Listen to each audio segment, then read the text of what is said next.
but I don't know how much longer. I probably won't be able to play for too long. And it's because my husband's gonna wake up anytime now to go to work.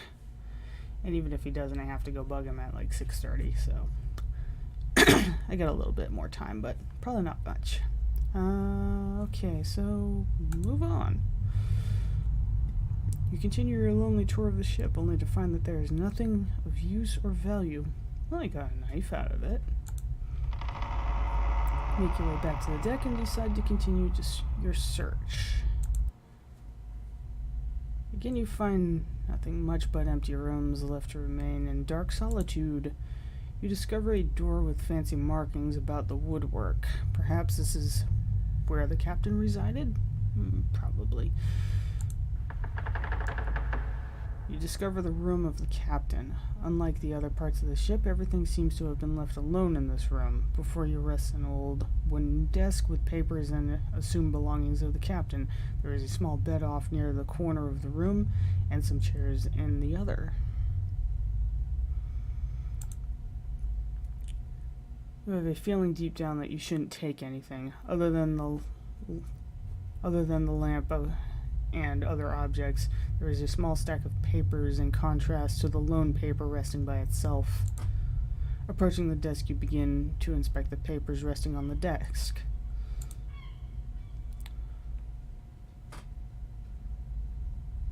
Document. Notice to the crew. Due to our unexpected predicament, everyone is being split up into groups of 2 and 3. Scouting assignments will be given until we find a more habitable place to settle. For now, we must do what we can. Stack of papers. Peering about the pages of this collective pile of documents, you realize that most of these are personal notes or journal entries. You pick a few and begin to read. Day 7. The voyage has gone quite smooth as we begin our second week away from home. The spirits of the men are high, and we anticipate the discovery of new lands that lie beyond our documented knowledge. I found this game's version of Magellan. It has been my dream to accomplish something world-changing. Together we move forward with hearts full hearts and unbreakable spirits.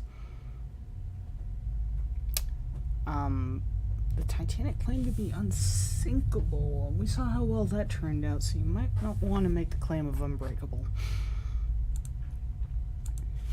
Day 66.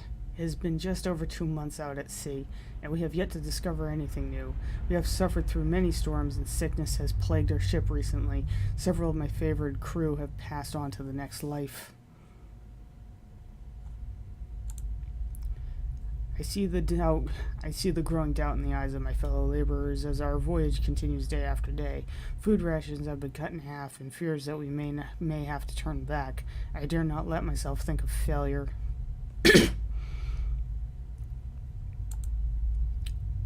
Those men who have lost their lives, the sacrifices to make the voyage possible, I cannot let them be in vain.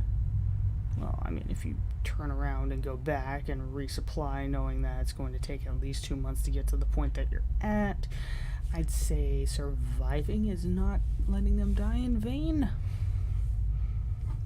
You can come back with a better prepared ship. Day 91 has come to roughly 3 months out here on the Endless Blue. With much pain, we have turned around. Yes, we are headed for home port. We have just enough food to make it back. I just hope we have a smooth journey back. You came out here in the face of storms. I don't think the sea's gonna be nice to you.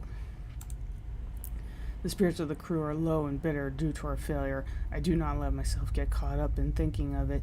Truly, we did not intend for this to happen.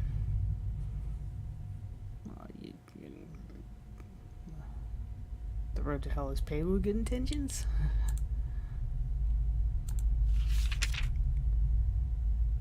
Oh boy, I feel bad for the captain. I actually do. Alright. Seeing as there's little left for you to see, redundant statement is redundant, you take your leave.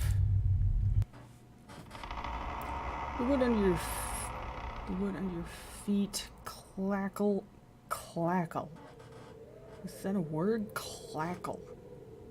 As you exit the vessel. You make your way back to where the tunnel divides. Alright. Quick save. Alright, so that was the way the ship was, right? Yeah, okay. Go back. Alright, so now I gotta go left. Move forward into the darkness.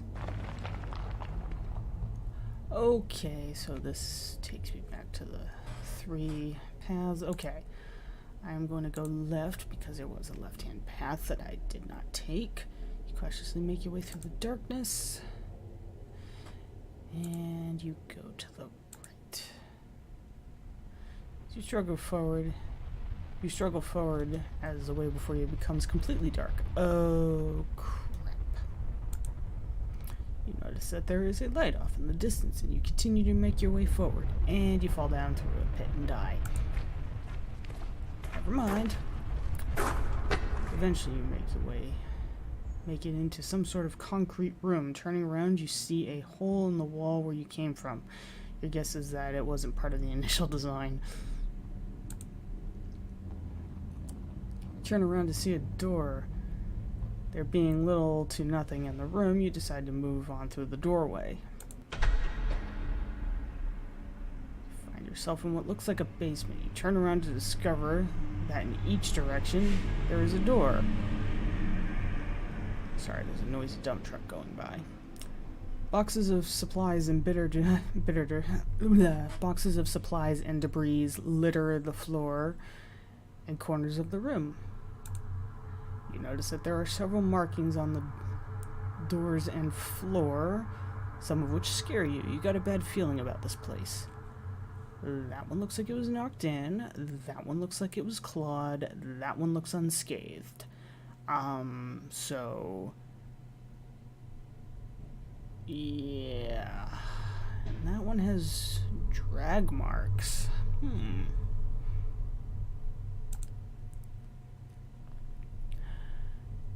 Enter the door to the right, enter the middle door, enter the left door, inspect the supplies, enter the door behind you. I'm going to quick save, and I'm going to enter the door behind me.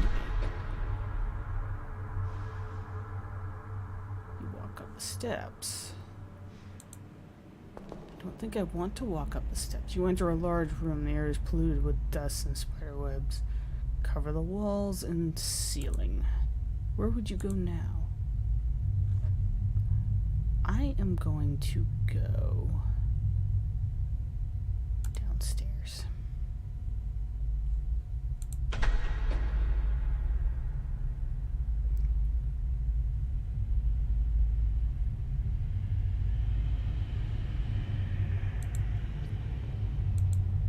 Alright, I'm going to inspect the supplies. Walk about the room, browsing through the dust-covered storage. Find some rope in one of the boxes. It feels strong to the touch and has minimal wear. You decide to take the rope. Alright. Checking on time. Okay, quick save.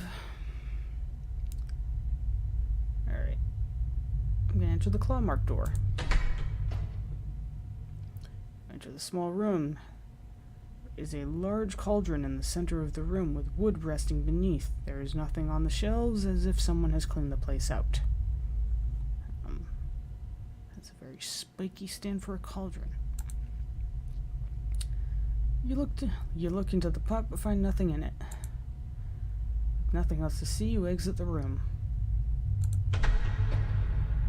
Okay. Enter the bashed in door. Oh, cages. Lots of cages. Broken cages. You enter a room full of metal cages. Before you is a hallway marked with questionable markings. You don't like the feeling you have about this place. Whatever was in these cages surely did not like being locked up. You notice that there is an animal in the cage to the left of the room, but from the dark stains on its fur, it is dead.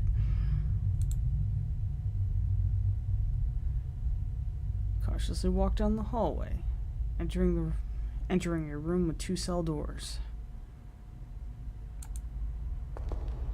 Uh-oh. Before you can do anything, a large hound leaps out in front of you. The beast doesn't look very vicious, but one wrong move can surely be the end of you. Pull out the knife and prepare for an attack. The dog reacts and starts to growl at you. Hound dashes at you and sinks teeth into you. Even with the knife, you merely cut the beast before it knocks the knife out of your hand. You don't survive long and die of painful death. Ugh. Your adventure ends here. The achievement is who's a good boy. Oh my god. Oh. Quick load. Yes. Alright.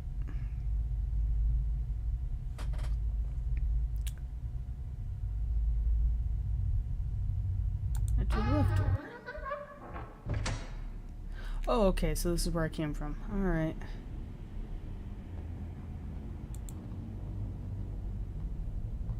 No, I actually want to continue on because I want to go through the...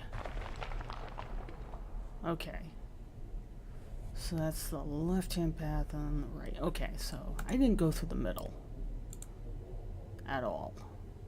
So we cautiously step forward into the darkness.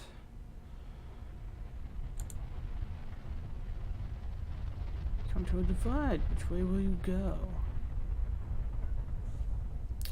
Quick save. I'm gonna go to the left. Go left. You hear a subtle echo of shifting rocks before you. Uh-oh. Now he appears before you as his gaze pierces darkness. In Dungeons and Dragons, this is called a roper, and you don't like to mess with them. Before you can do anything, tentacles burst from the ground and grip your body. Oh my god, it is a roper. Pulls you about, but you resist as much as you can. You remember the knife you have found and struggle to bring it out. With success, you hold the knife and begin to cut away at the appendages that bind you. The room vibrates as you cut, and the creature immediately leaves you alone. It takes you a moment to catch your breath. You come to a divide. Which way do you go? Does it wake up again? Nope. Continue your way into the darkness.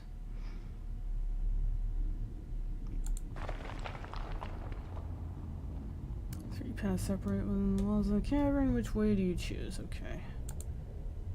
Go forward. Does it have... Okay, yeah, alright. So go right. Oh!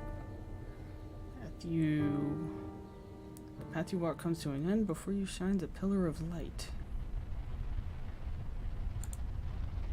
The light rests on a corpse that seems to have been here for quite some time. Near the corpse stands a lone flower. For some reason you feel hope enter your heart as you gaze upon the flower. Surely the flower will ease the pain of the specter. Approach the flower and carefully pluck it from the ground. There's something special about this flower. Light continues to pierce through the darkness from the opening above. Surely this gives you some hope that all is not lost. Seeing that there's nothing else for you here, you turn around. But which way? You come to a divide. Which way will you go? I go left.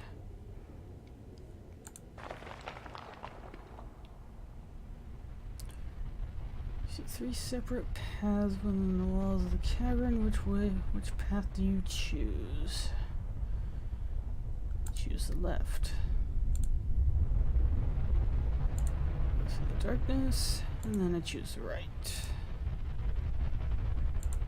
Struggle, blah blah blah. Okay. charge through the wall.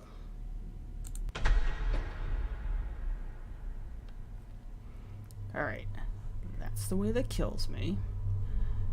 I have nothing for that room. So I'm gonna go this way.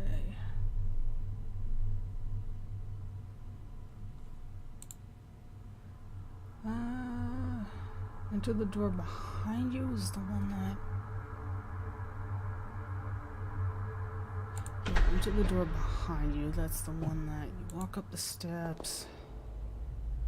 Enter a large room. The air is polluted with dust.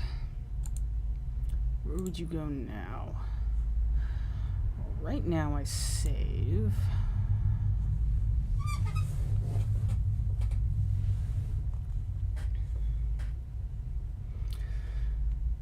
Alright. Alright, right now I save. I can go upstairs, downstairs is okay. Oh, I can go. You know what? That's the first option. Why not just go upstairs? You discover what looks like a private library. There is a passageway before you with bookcases on the left and the right. Browse the books. Take a moment to look at the books. Some of them catch your eye.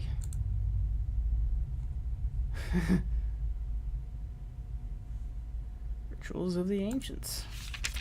You flip around until something grabs your attention. Pillars of Stone.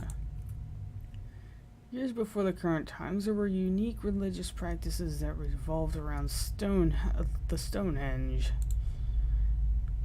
It is said that these stones are lined up in a special way and often organized in a circular pattern. Organizing the stones this way unlocks an ancient power researchers still have trouble understanding.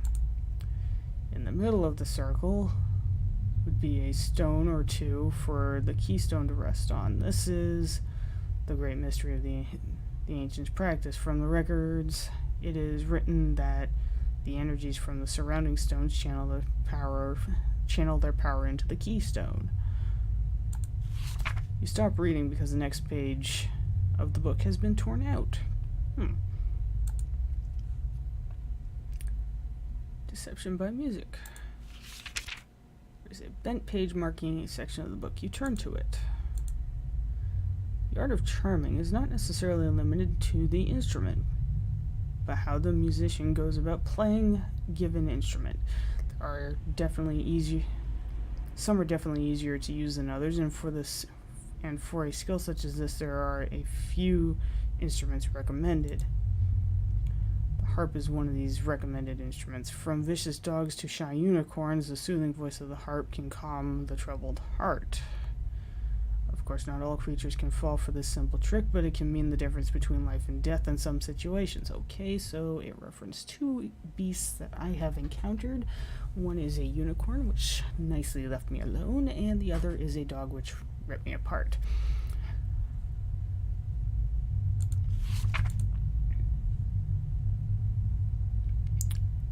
But that's not really deception by music. That's music soothes the savage beast. Alright. Forgotten power. Flipping through the pages, there is one in particular that has ink markings all over it. Raw energy is a powerful substance not to be trifled with. It is merely myth that such energies exist.